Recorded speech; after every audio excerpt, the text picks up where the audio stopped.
The truth of the matter is, in order to be in a healthy relationship, especially a healthy long-term relationship, finances is part of the equation. And so breaking money silence, breaking through that money secrecy with your partner is really important. Does talking about your money make you cringe? Are you tired of fighting about finances? Do you want to stop sabotaging your financial happiness? Then you are in the right place. Welcome to Breaking Money Silence, a podcast series aimed at helping all of us talk more openly about money. Your host, Kathleen Kingsbury, is a wealth psychology expert who is doing what she does best, speaking about taboo topics. International speaker, author, and founder of KBK Wealth Connection, Kathleen understands money and our relationship with it. Over the past decade, she has empowered thousands of people to break money silence at home and at work. Now, here is Kathleen. Hi, it's Kathleen Kingsbury, and today I'm doing something a little bit different on the Breaking Money Silence podcast.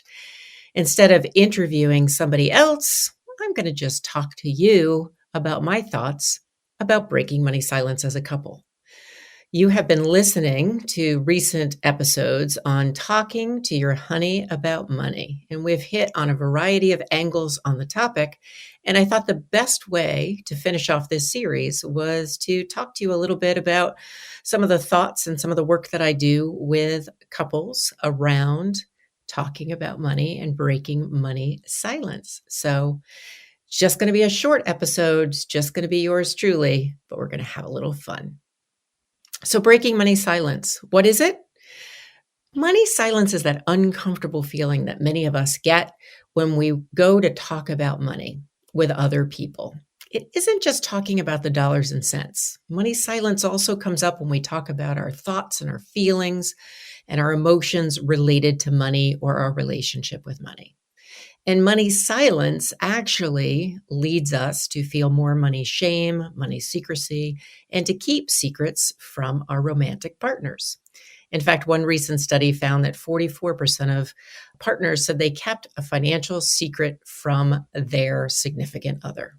That's almost half of us are keeping secrets from our partners about finances. Why is that? I've always wondered that. Why is it that we get so secretive around money with the people that we share so much of our lives with and so much of our intimate thoughts and feelings? Well, it's that old money talk taboo that keeps us from talking about money. I think it has to do with the fact that you may have been raised in a family that didn't talk about money, so you don't have a roadmap for doing it. It may be that you and your romantic partner are doing so well, you think, I don't want to rock the boat and talk about money. But the truth of the matter is, in order to be in a healthy relationship, especially a healthy long-term relationship, finances is part of the equation.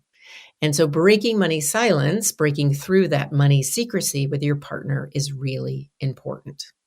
Now, in a variety of the episodes we just did on talking to your honey about money, we talked about buying a business together. We talked about contemplating a divorce. We talked about buying a house together and a variety of other things. And what was at the core of each of those episodes? The idea of how important it was to engage in financial conversations about what's going on in your life in order to avoid divorce, buying the wrong home, getting into business with the romantic partner only to have to say, this isn't really working out, or this is ruining our marriage. So really breaking money silence as a couple isn't necessarily something that's just nice to have. It's something that's really necessary to be in a satisfactory relationship. So as the author of the book, How to Give Financial Advice to Couples, and someone who's presented to a variety of different audiences, consumer audiences that were made up of couples, as well as working with advisors to train them to do a better job financially advising couples, I'm here to share a couple of tips with you.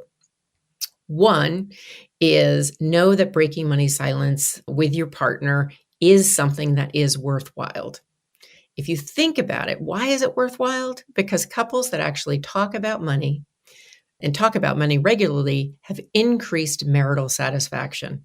Hard to believe, but true.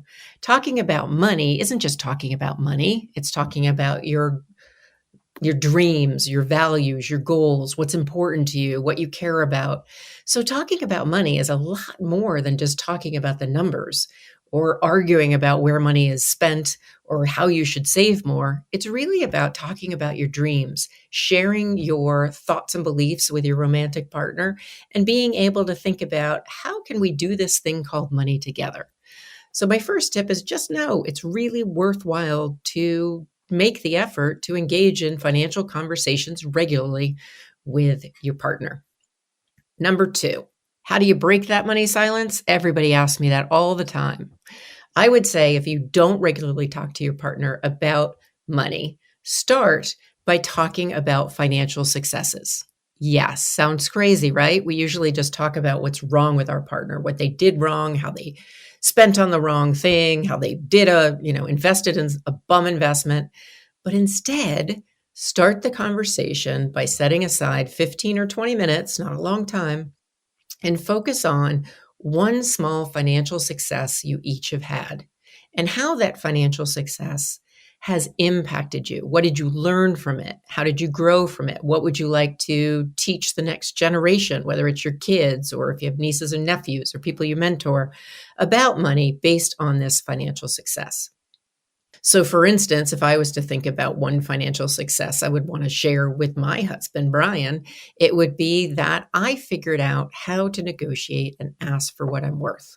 Now, we've been married 25 years, been together 30, so he's seen me go from being an under earner to someone who asks and get paid what she's worth. But he might not know that the feeling that I get when I actually land a deal, when I actually say, wow, I just delivered a great presentation and I was compensated well for it, that I got what I deserved. So it may be sharing that success with him.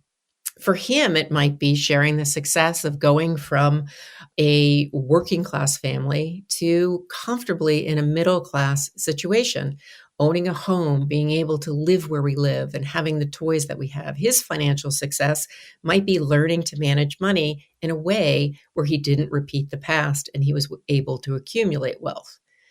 So the bottom line is when you share successes with your romantic partner, what you're doing is you are starting a money conversation on the positive and not focusing on the negative. Because no matter what your relationship with money, each and every one of us has something positive to share. We have strengths around money and we have challenges. So my second tip is start with the successes, start with your strengths. Even if it's small, little things that happen, share with your partner about what you each feel like you've done well.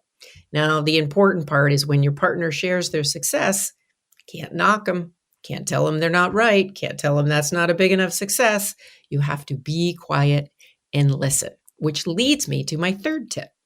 If you are going to engage in a money conversation with a spouse or romantic partner, one of the most important things is to show up to that conversation and be curious about the other person.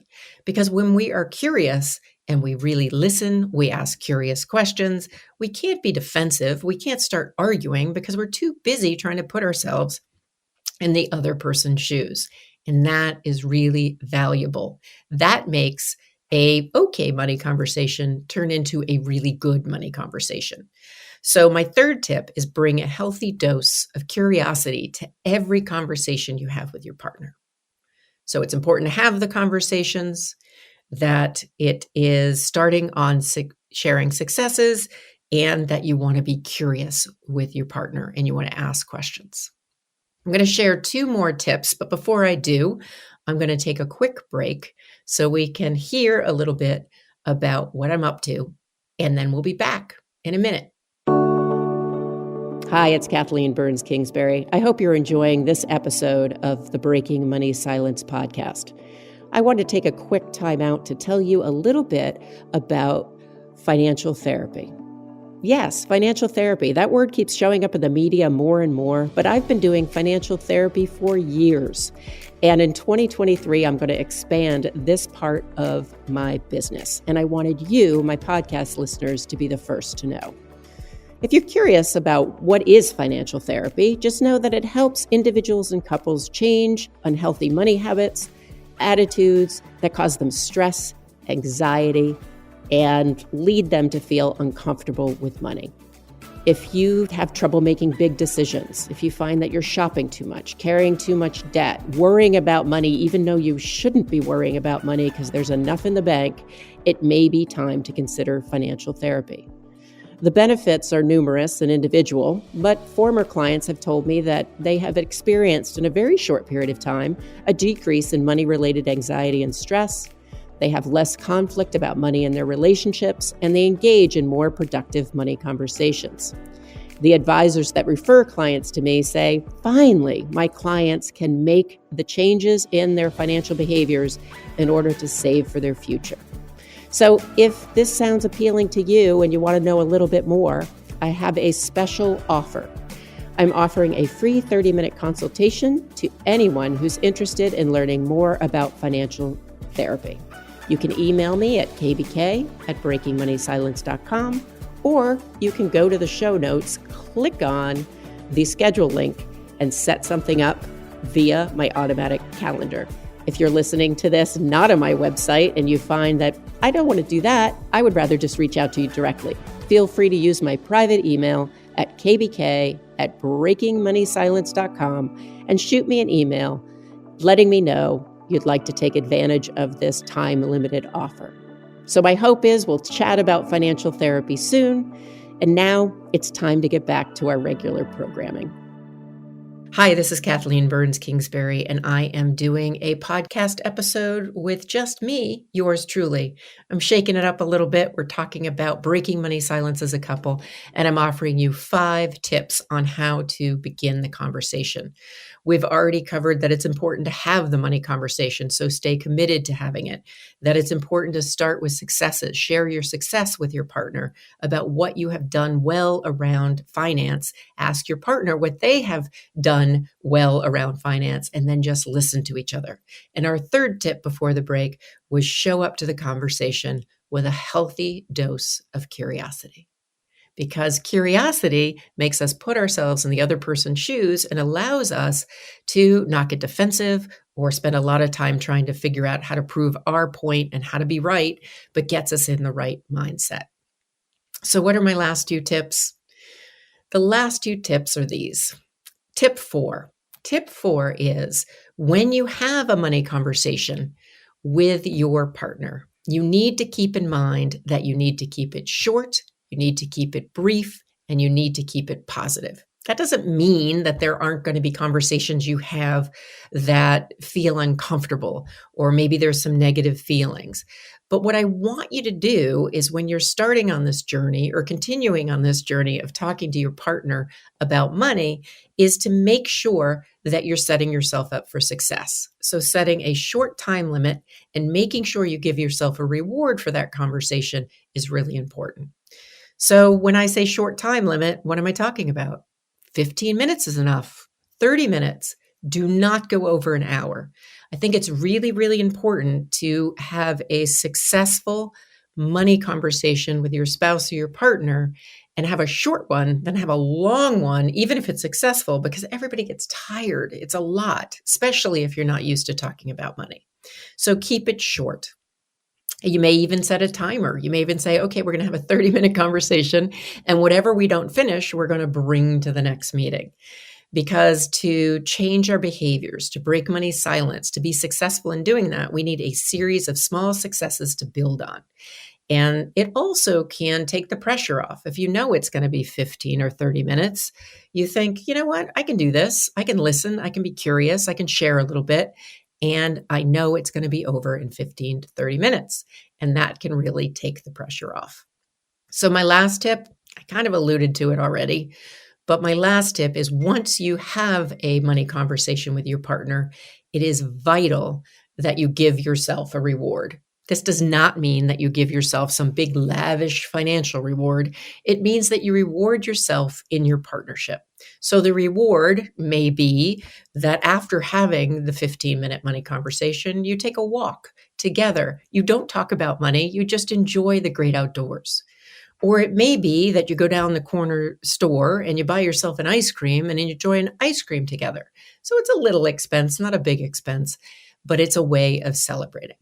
What is important about giving yourself a reward for a money conversation is it reinforces again that this is a positive behavior, that this is something that's paired with an enjoyable experience as a couple. And just know that the more you do it, the more you're able to build in the reward, the more your brain's going to go, oh, these money conversations, they're not so bad. Maybe they're actually a good thing. And you'll build on that experience. So let's see if I can repeat 1 through 5 before I end this podcast today. Number 1, it's important to break money silence, make a commitment to do it. Number 2, start by sharing a success with your partner. Don't focus on the negative, focus on the positive. 3, bring a healthy dose of curiosity to the conversation. Being curious and gaining mutual understanding is the point of a money conversation.